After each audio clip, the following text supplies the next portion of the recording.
Hello YouTube, this is Doug. Hey, I have a final update here on my rocket stove. I think I'm finally complete with this guy. I just wanted to give you a final shot. I think I got everything figured out. Had it fired up last night.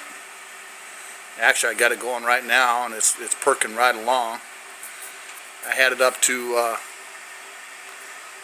850 degrees last night. And I just wanted to show you guys some of the changes I did on this stove. Before I had the cap just sitting on there, I took and I bolted it down, just welded on some I don't know what you call them, tabs, and bolted it down. I put on a shroud, a heat shroud, and my fan is right back here.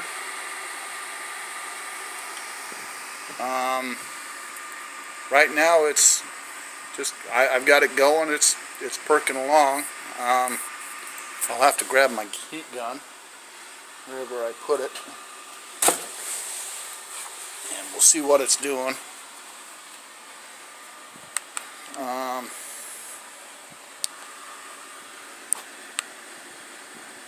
Right now I kind of got it shut down and just kind of idling along. It's doing 511 degrees. And that's exactly what I want. I don't want this thing pegging out all the time. I don't need that. Shot of my firebox and my vents that I did on the side.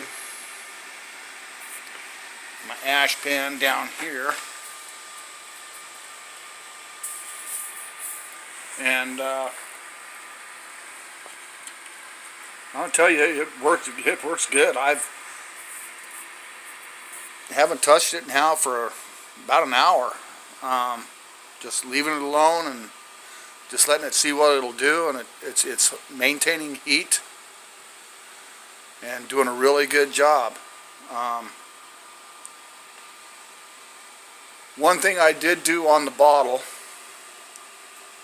is before I bolted that top on, I mentioned before that I had a bunch of this thermal blanket rated at 2300 degrees Fahrenheit. Around the base, I took and I stuffed it down in there around the base of the riser tube. And then on the exhaust, which is right here,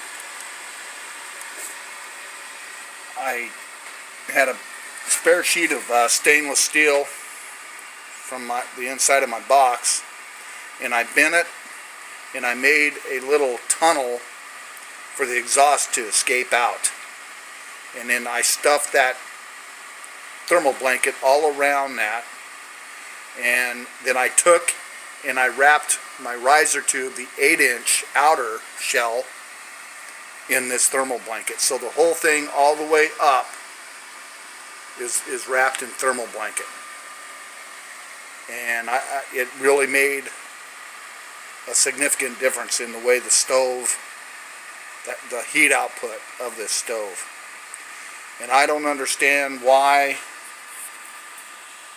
I just don't understand why, but I guess it's all about maintaining the heat inside that riser tube, from what I understand. But all I really need to do right now, I have it sitting on some bricks here.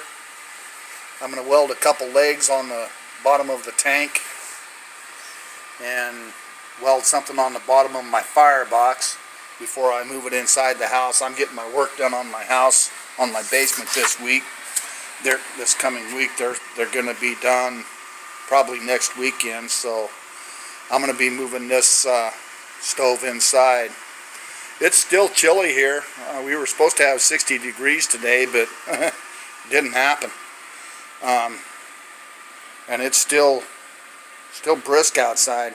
So I'm out here piddling around in the garage and decided to fire up my stove. And as you can see, I got a nice fire going. It's just perking along. no smoke, sucks the flames right back down in, and it's just I'm really impressed with this thing. I have a ton of thanks to Peabody for all the tips that he gave me on this stove, and watching different videos. Jeff Crutchfield, Trying Too Hard. I mean, as far as I'm concerned, you guys are genius when it comes to this stuff. And I'm looking forward to my next stove build, because I got to build another one to set right here for my garage. But I'm going to do it out of, I'm trying to find a 200-pound propane tank. Man, I'll tell you what, they're impossible to find without paying an arm and a leg for them. So I think I'm going to do my next one out of a 55-gallon drum, because my garage is just too big for this little guy. It's done a decent job, but it's just too much for it. So anyways, I'll keep you guys updated, and probably what I'll do on my next build is I'll start from day one when I start on it, and go through the whole entire build. Being new to YouTube, I really didn't understand the whole process, and things have been kind of willy-nilly. So, but anyways, you guys have a good day, and I'll talk to you later.